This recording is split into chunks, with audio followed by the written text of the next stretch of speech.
Bienvenue dans notre Info été d'aujourd'hui. Cette semaine, nous allons nous intéresser au lac de Bienne. Nous allons essayer de savoir en particulier ce qu'il y a dans le lac de Bienne. Dans le lac de Bienne, bien sûr, il y a des poissons. Et pour parler de poissons, la meilleure personne, c'est évidemment un pêcheur. Donc aujourd'hui, nous serons avec Peter Dazen, qui est en train de préparer son petit bateau de pêche et qui va nous amener sur le lac. Mais avant de partir, vous devez encore vous préparer ? Je suis en train de préparer le bateau et m'apprête à naviguer sur le lac. Je me transforme presque en une autre personne. Je vais vous montrer comment. J'enfile mon bandana et aussi mes lunettes de soleil. Voilà, comme ça. Maintenant, je suis le pêcheur qui va sur l'eau pour pêcher et profiter de la nature. Et voilà, le pirate pêcheur Dazen est prêt pour notre sortie dans le lac. On se retrouve donc sur le lac, mais juste après l'information du jour. Les températures sont difficilement supportables pour le personnel du secteur de la construction. Comment y remédier ? Pour les producteurs de légumes, la chaleur actuelle est un défi, mais pour les vignerons et vigneronnes, elle tombe à pic. Des horaires de travail irréguliers et des clients épuisants. Dans la restauration, le manque de personnel se fait sentir. La chaleur est actuellement un des plus gros sujets de préoccupation. Sur les chantiers, les employés s'activent, même si les températures sont élevées, plus de 30 degrés, et parfois il faut travailler en plein soleil. Généralement, les employeurs sont responsables de veiller à la santé de leurs travailleurs, mais il n'existe pas de règles clairement établies. Tom Griby, en tant que chef de chantier, travaille également sur le terrain. Il appelle tous ses employés à se responsabiliser eux-mêmes. Chaque personne doit savoir quelles sont ses limites. Quelle chaleur est-ce qu'elle peut supporter ? Elle doit avoir le courage de dire maintenant stop, j'arrête et je me mets 5 minutes à l'ombre. Sur son chantier actuel à Safnern, il existe des places où se mettre à l'ombre. Et pendant les travaux, les ouvriers portent souvent un linge humide autour du cou. Les recommandations des syndicats vont, elles, nettement plus loin. Par exemple, un chantier doit être fermé lorsqu'il fait plus de 35 degrés. Ce n'est pas une option envisageable pour Michael Scherer, même si la santé de ses employés est importante pour lui. Bien sûr, ce que nous pouvons mettre en œuvre, nous le mettons en œuvre. Nous donnons des vêtements adaptés à nos employés, de l'eau, de la crème solaire. Nous faisons tout ce que nous pouvons. Parfois, nous adaptons aussi légèrement les horaires de travail quand c'est possible, qu'ils puissent quitter le travail un peu plus tôt et, s'ils le désirent, se baigner dans le lac. Pour les syndicats comme UNIA, les employeurs ne prennent pas assez de mesures pour protéger leurs ouvriers de la chaleur. Travailler en plein soleil par de telles températures met la santé en danger. Mais il y a une ligne de conduite recommandée et des mesures adaptées à prendre. Mais il n'y a pas de règles clairement établies. C'est pour cette raison que les employés travaillent beaucoup et que c'est risqué pour la santé. UNIA veut prendre les choses en main et discuter avec les employeurs. Les discussions en sont qu'au début et les exigences qui vont être mises en place ne sont pas encore claires. On demande avant toute chose aux entrepreneurs d'être ouverts à la discussion et d'accepter qu'une convention nationale soit mise en place et que la protection de la santé soit prise au sérieux et que le travail soit abandonné si c'est trop risqué. Ces discussions concernant les fortes chaleurs créent des avis divergents. Certains sont pour la fermeture de chantier en cas de forte chaleur et d'autres non. UNIA est pour, les employeurs sont contre. C'est relativement difficile car on a des délais et on doit les respecter. Mais où c'est possible, on essayera de le faire. Mais d'abord, tout ça doit être discuté avec le maître d'ouvrage et la direction des travaux. Et oui, c'est comme ça. Ni Michael Scherer ni Tom Griby ont eu connaissance d'employés tombés dans les pommes à cause de la chaleur. Tant qu'il n'y a pas de règles clairement établies, chacun peut faire comme il le souhaite, avec un chapeau, des lunettes et même son t-shirt. La chaleur est aussi un sujet de discussion dans le monde agricole. Les températures élevées ont parfois des conséquences désastreuses. Pour les salades fraîchement plantées de Schwadernau, les températures actuelles ne sont définitivement pas bonnes. Sandra Huber et Andreas Gutnecht les ont plantées mercredi dernier et ont déjà dû les arroser 4 fois. Mais cela a l'effet d'une goutte d'eau sur une pierre chaude. Dès que l'arrosage est terminé, on peut directement tout recommencer avec cette chaleur. Le vent assèche également rapidement le terrain. Actuellement, c'est un peu un cercle vicieux. La situation est tout autre sur le vignoble de Martin Murzet à Douane, où les températures chaudes sont très appréciées. Nous sommes très satisfaits. Il fait très beau, il fait chaud, il y a du soleil. Le raisin pousse bien. Nous avons de bons résultats jusqu'à maintenant. Mais comme on le sait en tant que viticulteur, on ne devrait pas se réjouir trop tôt. Les vignes ont tout de même besoin d'un peu d'eau, surtout les jeunes pousses. Martin Murzet doit donc aussi sortir le tuyau d'arrosage.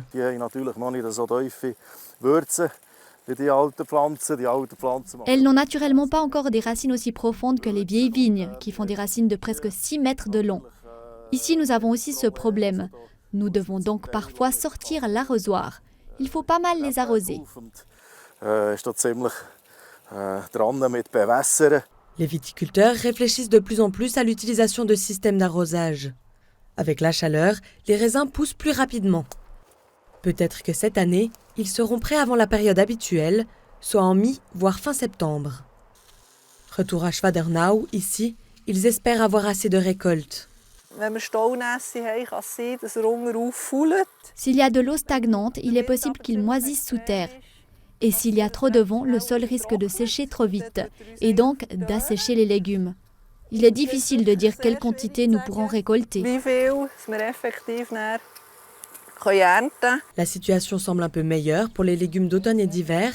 Les poireaux et les choux ont déjà été plantés par Sandra Huber et Andreas Gutknecht.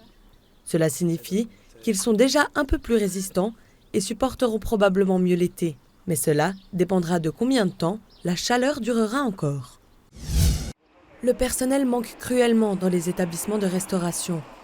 Marie-Paul Monard travaille dans le domaine depuis 25 ans. Pour elle, ce sont les conditions de travail qui rendent ce métier moins attrayant. Ce qui est compliqué, premièrement les salaires, augmentation des salaires, et deuxièmement les horaires. C'est un peu contraignant. Si vous avez une vie de famille, c'est souvent du coupé, c'est souvent le soir.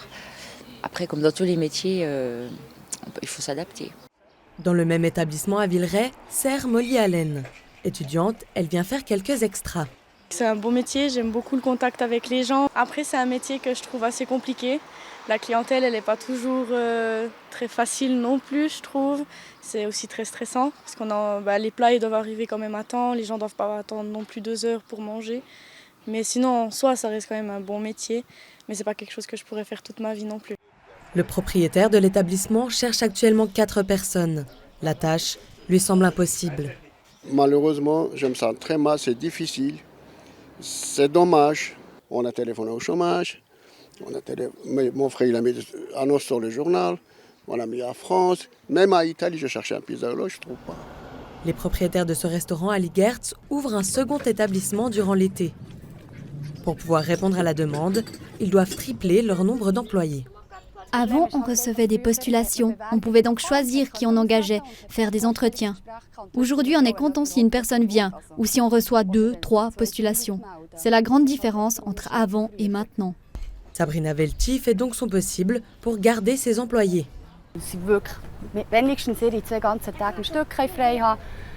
On essaye de faire qu'ils aillent au moins 2 jours de congé à la suite, qu'ils aillent les congés qu'ils souhaitent. Bien sûr, on ne peut pas leur donner un salaire élevé comme dans une banque. Ce n'est simplement pas possible dans le domaine de la restauration. On essaye de leur donner un bon climat de travail, avoir une bonne équipe qui prend du plaisir à travailler. Ça, c'est important pour nous. Un serveur ou serveuse formée gagne en moyenne 4 500 francs par mois en Suisse, auxquels s'ajoutent les pourboires laissés par les clients.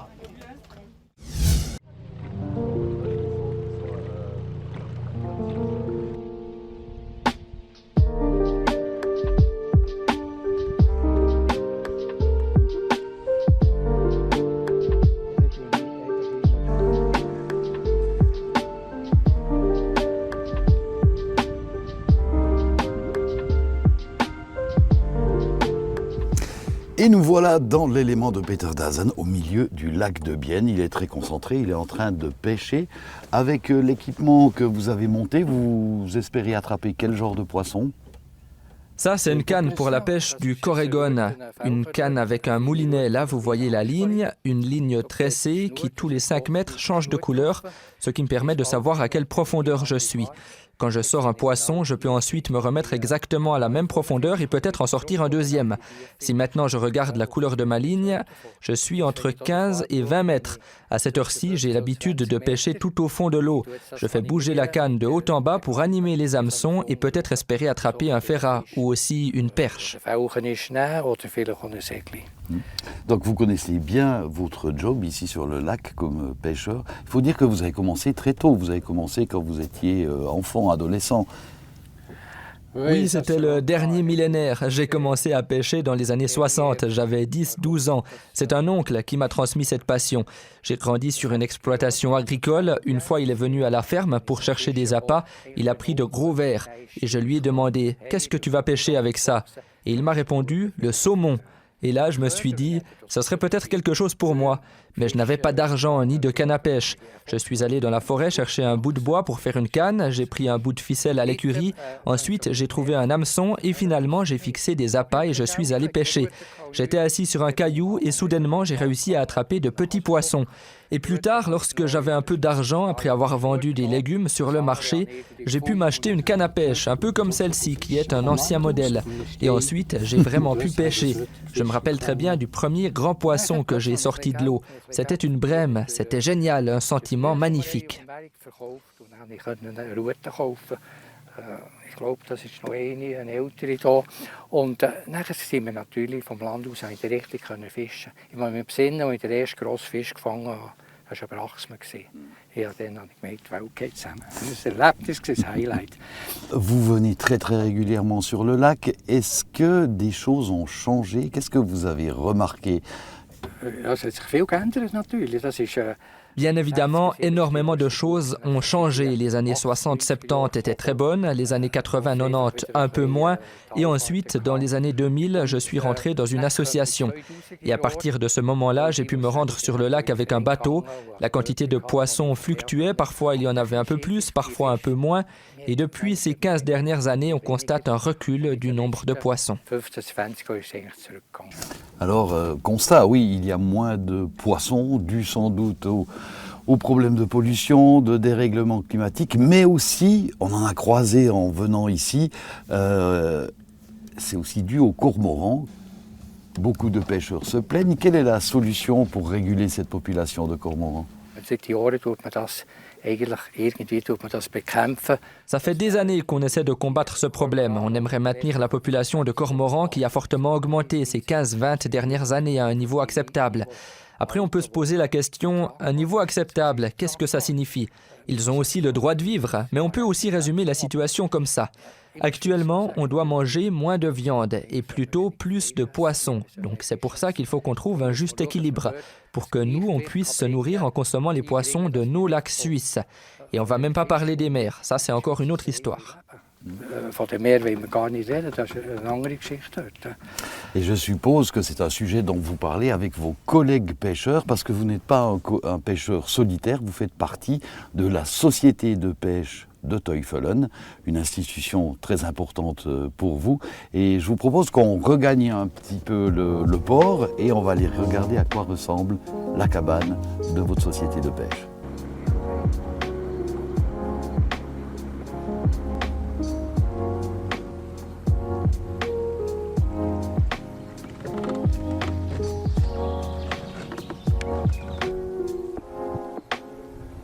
Et voilà, ici nous arrivons dans la maison, j'ose pas dire la cabane, c'est une véritable maison de la société de pêche de Teufelen qui existe depuis 1941.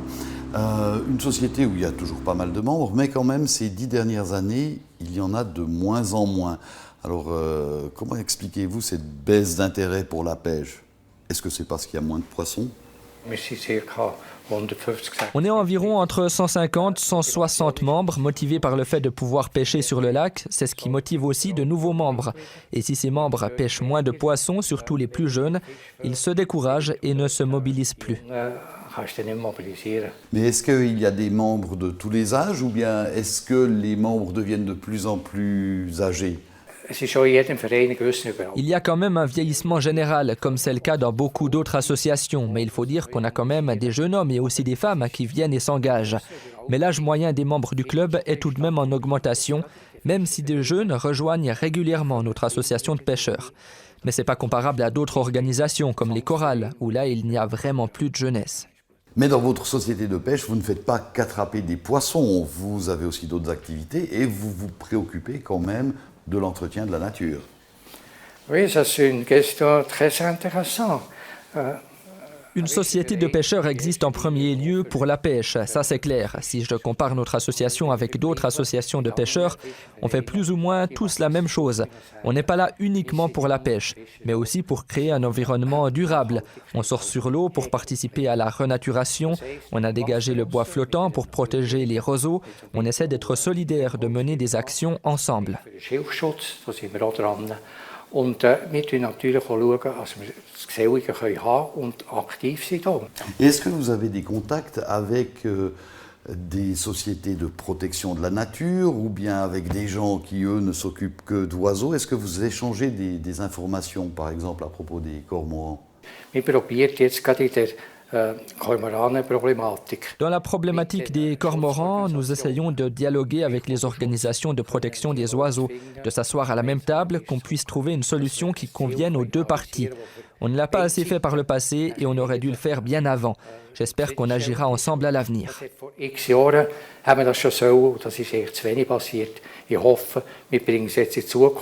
Et puis dans cette merveilleuse maison au bord du lac, j'espère que vous faites aussi un petit peu la fête. Est-ce que vous avez des grandes manifestations où tous les membres se rassemblent ici? Die Anlässe, die wir hier machen, ist vor allem das Vereinsfischen. Les manifestations sont la raison d'existence de notre association de pêcheurs. Ça, c'est la première chose à dire. Et la deuxième, c'est que nous sommes une société et ça, c'est très important. On fait partie de la Fédération de pêche de la région qui compte 9 sociétés de pêcheurs. On fait partie de la Fédération bernoise qui est reconnue au niveau suisse et on en est tous des membres et je trouve ça important. On s'est posé la question il n'y a pas longtemps, est-ce que c'est vraiment nécessaire que nous soyons une société? Et oui, ça l'est, c'est quelque chose qui nous donne une certaine force, un pouvoir d'action. On peut défendre nos intérêts, ce qui compte énormément.